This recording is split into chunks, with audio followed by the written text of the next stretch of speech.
Imagine waking up tomorrow morning. The sun hits your face. You pull back the blankets, swing your legs over the side of the bed, and stand up on the wooden floor. It feels perfectly normal, but something fundamental has changed. The bed you just slept in is no longer yours. The clothes hanging in the closet belong to everyone. The house you are standing in is simply a space you currently occupy. The very concept of yours and mine has been wiped from human language overnight. This is not a scene from a science fiction movie. It is an extreme version of a social experiment humanity has wrestled with for thousands of years. What would actually happen if nobody could own property? Would we finally achieve total equality and world peace?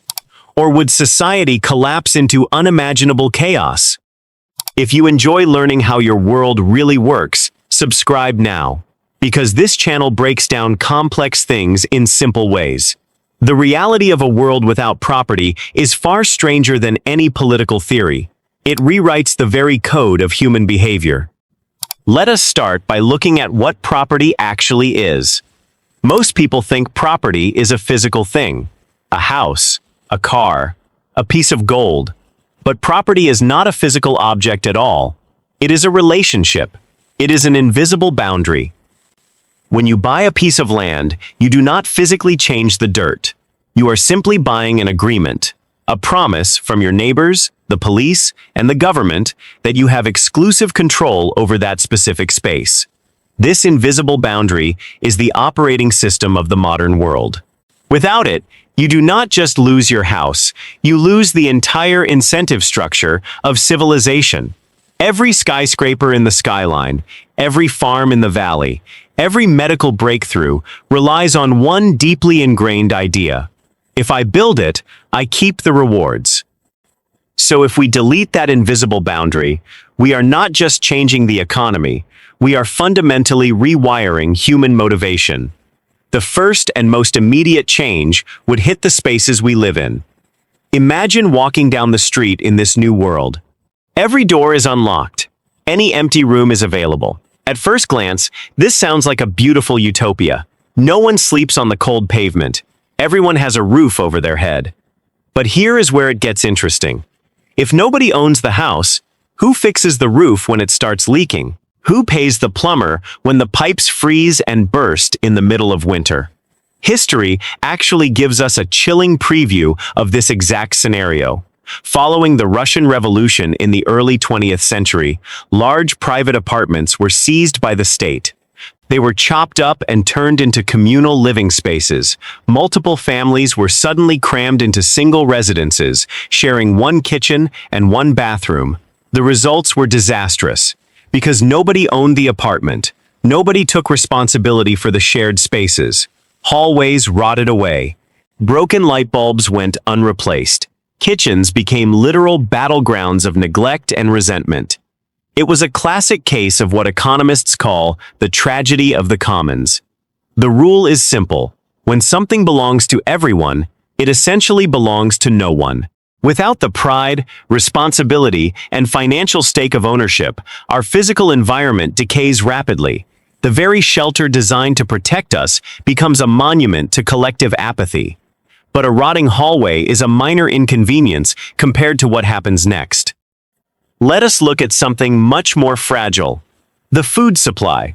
What happens to the global food chain if the farmer no longer owns the land or the harvest? You might assume that people would just naturally work together to feed their community out of the goodness of their hearts. But agriculture is brutal. It is exhausting, back-breaking work. It requires waking up in the dark, fighting the weather, risking pests, and taking massive financial gambles.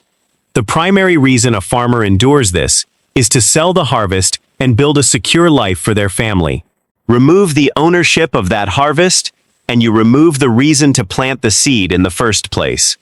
We saw this play out with devastating consequences during the Great Leap Forward in China in the mid-20th century. Private farming was aggressively outlawed.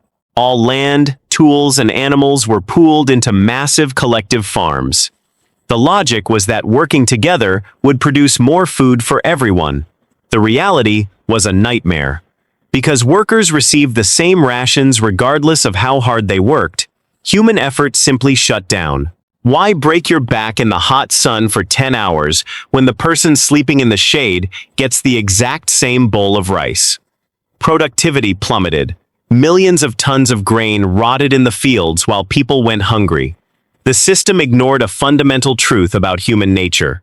We are biologically wired to care most about our immediate circle. When forced to labor for a massive, faceless collective, with no personal reward, our motivation evaporates. And this is where most people get it wrong. You might be thinking that a world without property is completely impossible.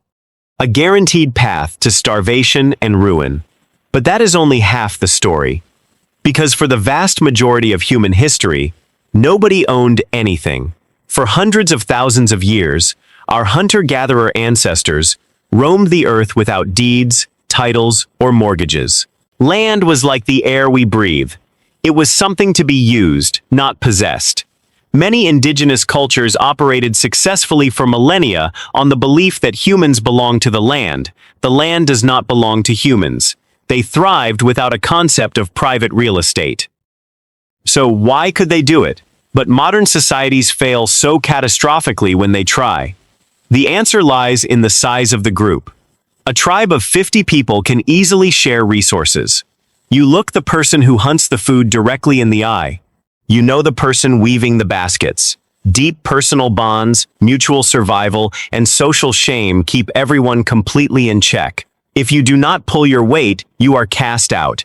But scale that up to a city of 10 million strangers, and those social bonds instantly evaporate. You can no longer rely on tribal loyalty to keep the system running. The invisible boundary of property rights was invented specifically because we stopped living in small tribes and started living with millions of strangers. To understand why modern humans crave ownership so deeply, we have to look inside the brain. Psychologists have identified a fascinating cognitive bias known as the endowment effect. The moment you take ownership of an object, your brain instantly assigns a higher value to it. Think about a cheap coffee mug in a store window. You might think it is worth $2. But the moment you buy it, take it home, and drink your morning coffee from it, something shifts. If someone tried to buy it from you, you would demand $5. Your brain literally fuses your sense of identity with the objects you own. This is not just greed. It is a deeply ingrained evolutionary survival mechanism. In a harsh prehistoric world, defending your tools, your weapons, and your food was quite literally a matter of life and death. The brain developed a powerful emotional attachment to personal resources to ensure you survived the winter. When we talk about eliminating property, we are fighting millions of years of evolutionary wiring.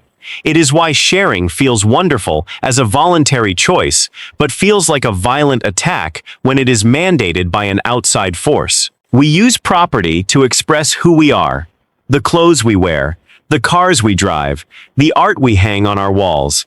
They are physical manifestations of our internal identity. Erase property, and you do not just strip away wealth, you strip away a massive part of human individuality. If a modern society actually tried to enforce a world without property today, the physical consequences would ripple out in terrifying ways. Without ownership, there is no trade. Without trade, there are no markets. The hyper-complex web of global supply chains that brings medicine to your hospital, electricity to your grid, and fresh water to your tap would instantly freeze. Think about the journey of a single smartphone. It requires mining minerals in Africa, manufacturing components in Asia, and designing software in North America. Every step of that process is driven by the exchange of property. Someone owns the raw material, someone buys it, someone sells the finished product. Break that chain of ownership, and the entire global machine grinds to a halt. Innovation would die with it. Think about the immense effort required to invent a new technology. Why would someone spend 10 years developing a revolutionary medical device in their garage if they do not own the patent, the prototype, or even the garage itself? Progress requires risk, and human beings do not take massive risks unless there is a potential for a massive reward. But the darkest consequence of a world without property is not economic, it is social. How do you stop people from taking things they want? If human nature drives us to acquire and protect, how do you prevent someone from simply claiming a comfortable house or a fertile piece of land? The only way to maintain a society without private property is through overwhelming absolute force. You would need a massive, all-powerful authority to constantly monitor behavior, redistribute resources, and punish anyone who tries to keep something for themselves. You would need an army of enforcers to make sure nobody locked a door or hid an extra loaf of bread. The attempt to create perfect equality always requires perfect control, and perfect control always requires a level of tyranny that destroys the very freedom it set out to create. The great irony of history is that trying to free humanity from the burden of property almost always ends up enslaving them to a central power. Yet, we find ourselves at a strange and quiet turning point in human history. Without a violent revolution and without a grand political decree, we are already giving up ownership, and we are doing it willingly. Look around your life right now. You probably do not own the movies you watch. You stream them. You do not own the music you listen to. You pay a monthly fee for temporary access. You might not even own your car. You lease it or use a rideshare app on a phone filled with software you are only licensed to use. We are moving rapidly toward a digital and physical subscription economy, a world where convenience is slowly replacing ownership. It is the modern realization of a famous economic prediction. You will own nothing, and you will be happy. It brings us to a fascinating crossroads. Perhaps the future is not a violent struggle over land and physical goods. Perhaps it is a quiet, comfortable surrender of property in exchange for absolute convenience.